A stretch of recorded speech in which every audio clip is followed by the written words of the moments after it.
Bapak, Ibu, saudara-saudara yang terkasih, salam berkat penuh rahmat. Mutiara sabda kita pada hari ini diambil dari Injil Lukas bab 11 ayat 14 sampai 23. Pada suatu kali Yesus mengusir dari seorang suatu setan yang membisukan. Ketika setan itu keluar, orang bisu itu dapat berkata-kata. Maka heranlah orang banyak. Tetapi ada di antara mereka yang berkata, ia mengusir setan dengan kuasa Beelzebul, penghulu setan. Ada pula yang meminta suatu tanda dari surga kepadanya untuk mencobai dia. Tetapi Yesus mengetahui pikiran mereka lalu berkata, setiap kerajaan yang terpecah-pecah pasti binasa, dan setiap rumah tangga yang terpecah-pecah pasti runtuh. Jikalau iblis itu juga terbagi-bagi dan melawan dirinya sendiri, bagaimanakah kerajaannya dapat bertahan? Sebab kamu berkata bahwa aku mengusir setan dengan kuasa Beelzebul. Jadi jika aku mengusir setan dengan kuasa Beelzebul, dengan kuasa apakah pengikut-pengikutmu mengusirnya? Sebab itu merekalah yang akan menjadi hakimmu. Tetapi jika aku mengusir setan dengan kuasa Allah, maka sesungguhnya kerajaan Allah sudah datang kepadamu. Apabila seorang yang kuat dan yang lengkap bersenjata menjaga rumahnya sendiri, maka amanlah segala miliknya.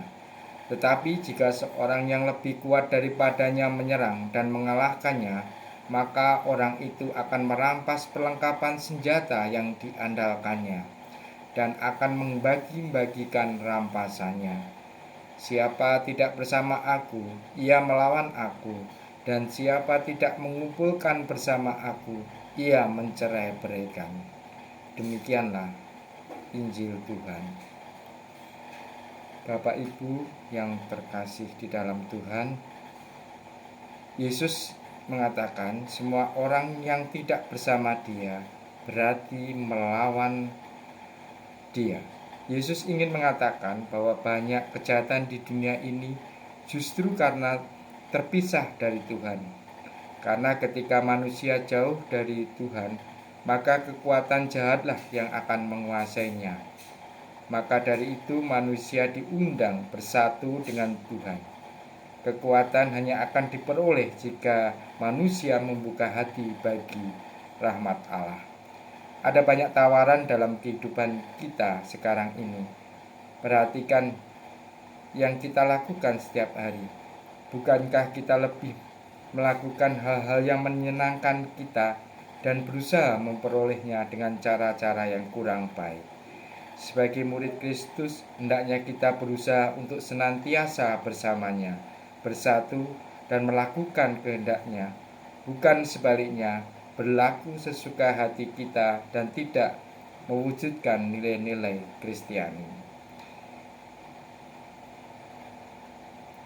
Bapak Ibu yang terkasih di dalam Tuhan, ketika kita berbuat kebaikan atau kebenaran, akan selalu ada orang yang tidak suka pada kita. Si jahat tidak senang bila kita mendoakan musuh kita. Si jahat tidak senang ketika kita menyenangkan hati Tuhan. Tetapi tetaplah berbuat kasih, karena sama seperti Yesus, ia bertindak bukan untuk mendapatkan simpati orang banyak, tetapi ia melakukannya karena kasihnya kepada orang yang menderita dan demi keselamatan jiwa-jiwanya. Tantangan akan selalu ada ketika kita berbuat kasih. Pada masa Paskah ini, Tuhan kita tetap lembut, sabar, setia menanti kita dengan pilihan hidup kita masing-masing. Mari kita senantiasa berusaha berbuat kebajikan terhadap sesama, tekun dalam hidup doa, lebih bersemangat kembali bangkit dari kemalasan, dan sebagainya. Dengan demikian kita menjadi bersahaja di hadirat-Nya. Yesus yang baik hati masih tetap memberikan waktu kepada kita untuk meraup kebahagiaan sejati dari Allah melalui Yesus Kristus Putranya, memilih jalan Tuhan, mari kita akan selamat aman sampai kepada Bapa. Berkat Tuhan menyertai kita semua.